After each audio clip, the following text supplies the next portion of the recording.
My name is Lauren Mitchell, and for the past 3 years, my family has treated my divorce like a contagious disease, something to be whispered about, pitied, and kept at arm's length. It started the day I told them I was leaving Marcus. We'd been married for 7 years, and from the outside, our life looked flawless. Marcus was a corporate lawyer at a prestigious firm, and me? According to my family, I was Marcus's wife. That's how my mother introduced me at parties. That's how my sister Victoria described me when her friends asked. "Oh, Lauren, she's Marcus's wife. He's a partner at Henderson Associates." Never mind that I had my own career. Never mind that I'd been building something carefully, strategically, and quietly for years. To them, I wasn't a person, I was an accessory. The marriage ended after I discovered Marcus had been having an affair with a paralegal at his firm for 18 months. But that wasn't why I left. I left because when I confronted him, he looked at me, truly looked at me, and said, "What did you expect, Lauren? You're never home, you're always on your laptop, doing whatever it is you do. She makes me feel important.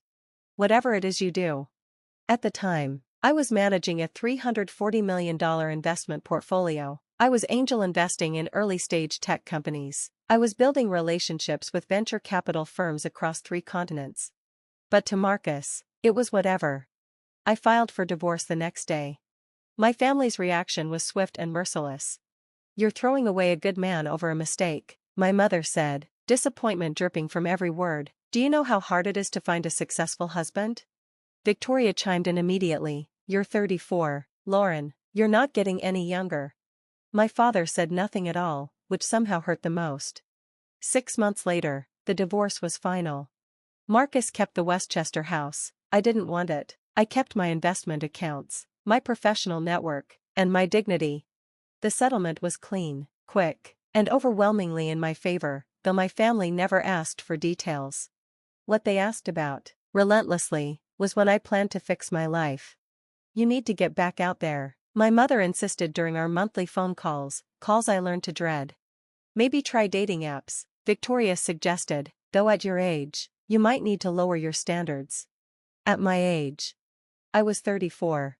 Over the next 2 years, it only got worse. Every family gathering became an interrogation about my love life, my finances, my future. Victoria got engaged to Christopher Hayes, a hedge fund manager she'd met at a charity gala, and suddenly she was an authority on everything.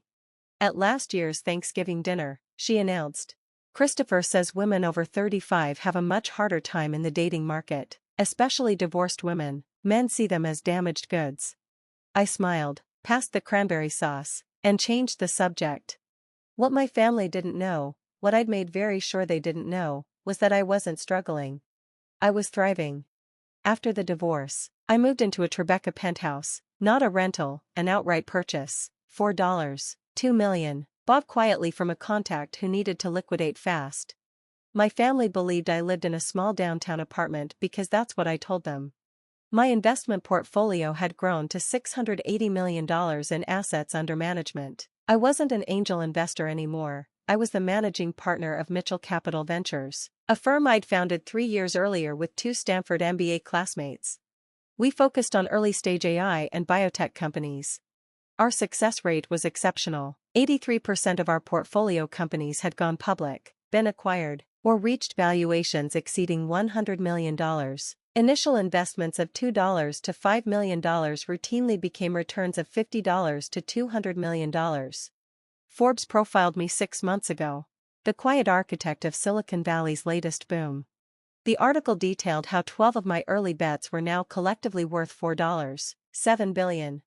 3 months later, the Wall Street Journal followed with a feature titled "The Investor Nobody Knows," photographing me in my office against floor-to-ceiling windows overlooking the Hudson. That photo now hung in my penthouse, beside my Stanford MBA diploma and my Harvard Business School executive certificate. I kept all of it private, not out of shame, but out of strategy.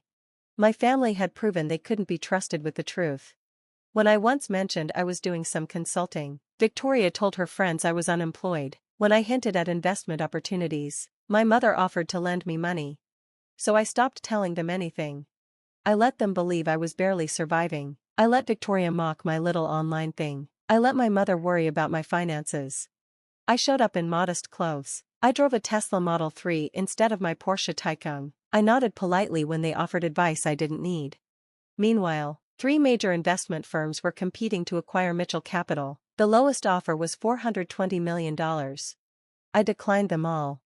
I'd been invited to speak at the World Economic Forum in Davos. I'd joined the boards of 2 Fortune 500 companies. I'd been approached by the governor's office to serve on the state's Economic Development Council. But to my family, I was still the same person. Divorced Lauren. The woman who couldn't hold on to a good man. Mom explained about you. She said you're going through a difficult time. He was very understanding. He even offered to connect you with someone at his firm who does entry-level work. I told him you'd probably appreciate that. Since you're struggling, you're welcome. Entry-level work at Morrison Capital Group, where I was about to become a $280 million partner. I smiled and set my phone down. At 1:30 p.m., I did a final walkthrough of the penthouse. Contracts lay neatly on my office desk. The Wall Street Journal profile hung on the wall. Everything was ready. At 1:55 p.m., the concierge called. Ms. Mitchell, Mr. Morrison and his team are here. Send them up, I said. The private elevator opened directly into my penthouse, one of the features that had first drawn me to it. Exactly at 2 p.m., the doors opened. Richard Morrison stepped out, followed by 2 attorneys and Christopher Hayes. Christopher, Victoria's fiancé, looked confident in his tailored suit. The moment his eyes met mine, his face went white. Lauren, he whispered. Richard glanced between us. You two know each other? Christopher started, then faltered. She's my fiancé's sister. Small world, Richard said pleasantly, turning to me. Lauren, thank you for hosting. Your assistant mentioned the final contracts are ready? I do, I said. Please, come in. We passed the living room with original artwork, the dining area with its custom 12-seat table, and into my office. Richard's eyes went straight to the Wall Street Journal profile. I remember when that came out, he said. Brilliant piece, though the photo doesn't do this view justice. Thank you, I replied. Perspective matters in this business. Christopher froze, staring at the office, the view, the magazine cover, the Wall Street Journal photo. Richard sat and began reviewing the contracts. His attorneys flanked him. Christopher remained standing, pale as the Hudson outside. Everything looks perfect, Richard said 10 minutes later. Terms as discussed. Mitchell Capital maintains controlling interest. Morrison Capital gets board seats and equity positions. $280 million. 3 tranches over 6 months. Correct, I said. And you're confident in the valuations, particularly for the healthcare AI company? Extremely. FDA approval next month. 400% return expected in 2 years. Richard nodded. This is why everyone wants to work with you. Your track record is impeccable. He signed. Attorneys signed. I signed. $280 million, done. He turned to Christopher. Take notes. This is how real wealth is built, not managing others' money, but identifying opportunities first. Then Richard looked at me. How did you know about the healthcare AI company? We've been trying for Series B access for 6 months. I was their first investor, I said simply. Met the founder at a Stanford reunion 4 years ago. $3 million. $3 million that's now worth. $440 million last valuation, post-FDA, I expect $2 billion. Richard whistled. Christopher choked. Christopher, are you all right? Richard asked. Victoria never said. Victoria doesn't know, I said softly. I keep my professional life private. Richard's phone buzzed. He answered, expression darkening. Margaret, slow down. Victoria did what? He hung up, staring at Christopher. Your fiancé called my wife to ask if I could help her sister Lauren, who's apparently struggling after a divorce and might need entry-level work at Morrison Capital. The room fell silent. Entry-level? Richard repeated slowly. She thinks Lauren Mitchell, the managing partner of Mitchell Capital Ventures, my new partner in a $280 million deal, needs entry-level work?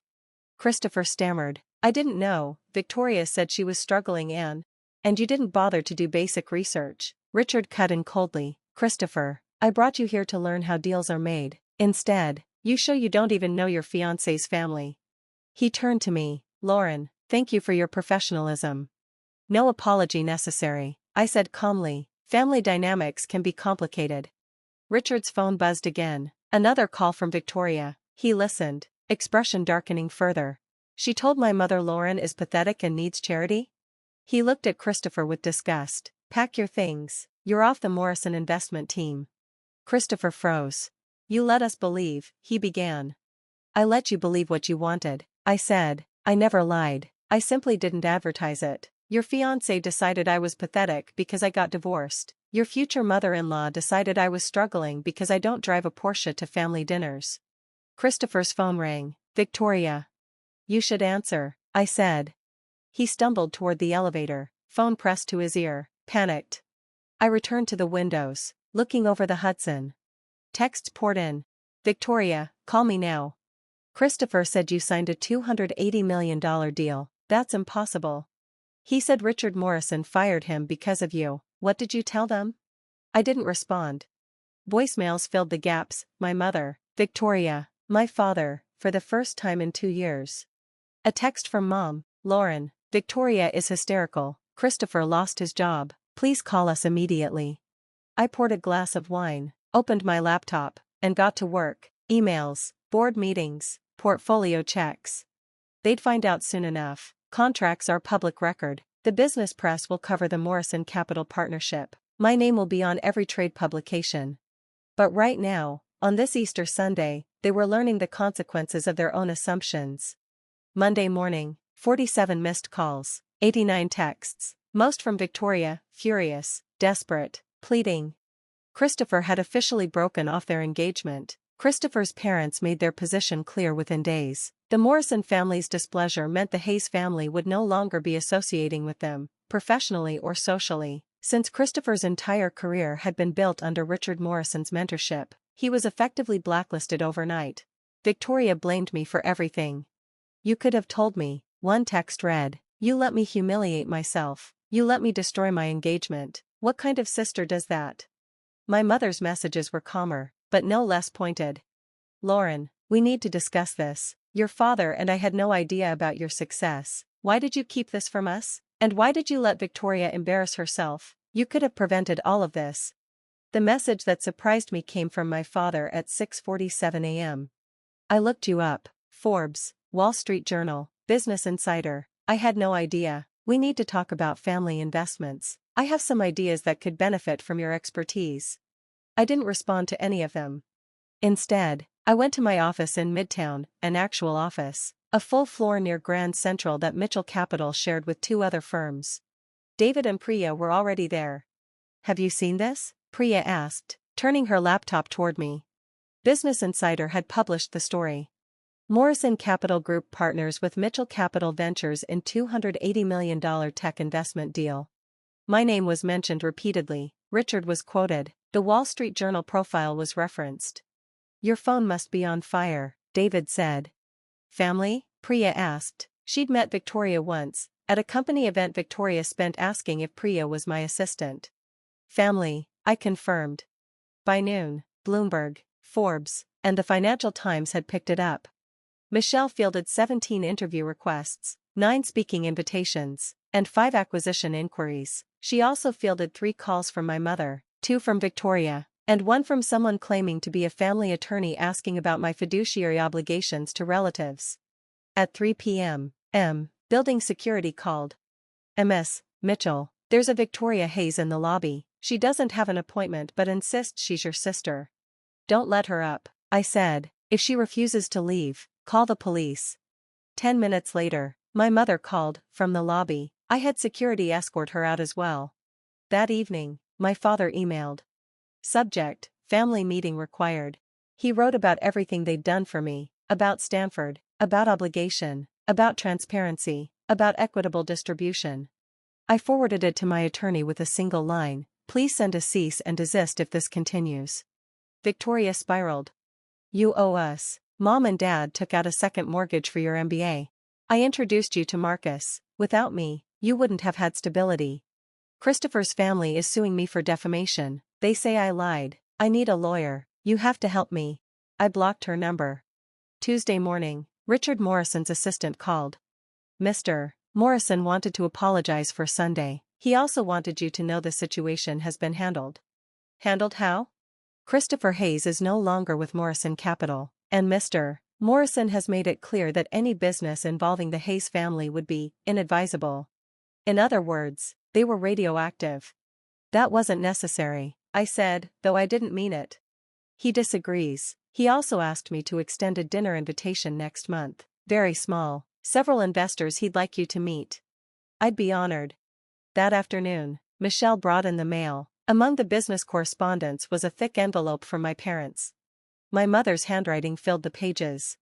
She wrote about family, about misunderstanding, about embarrassment, about how a simple conversation could have prevented everything, about how I owed them clarity, forgiveness, and presence.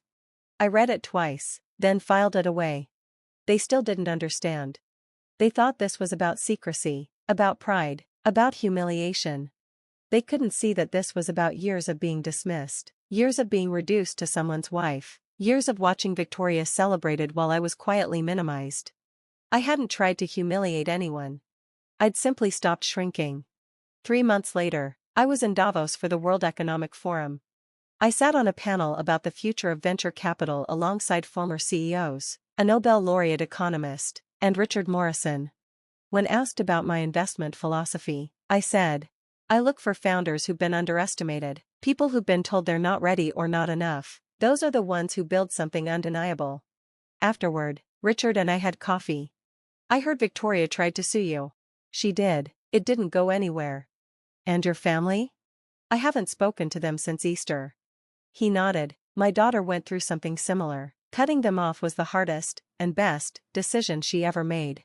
Mitchell Capital grew to $840 million under management. Forbes ranked me 14th among the most influential VCs under 40. I launched a foundation for women founders overlooked by traditional funding. Most were already profitable.